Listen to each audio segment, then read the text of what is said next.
Belki çok incitmişim sevdiğim insanları, belki çok aldatmışım can diyen cananları. Sonda görmezden gelip ettiğim nüksanları. Var ümidim affedersen sen beni. Bilmez idim dert verer derdimin dermanları. Gün gelir peşman olar nefsinin kurbanları. Dünya tehtinden salar şahları sultanları. İtibarsiz dünyaya itibar etmen günahtır. İntihar etmen günahtır.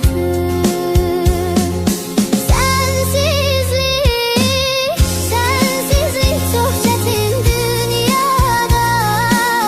Gam yazılmış kismetim, kalmayıpdı taqetim. Sevmeydi niyetim, şahit olmaz kalbime Allah'ımdan başka bir kez. Ses salar sessizce bir ses.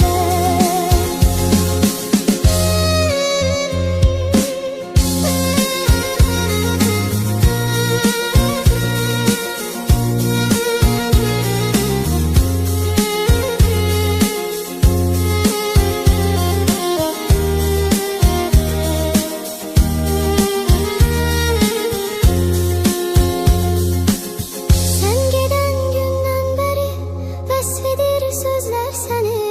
Ruhum ardıncan gelir kölge tek izler seni. Aşığın tenha kalar her gece gözler seni.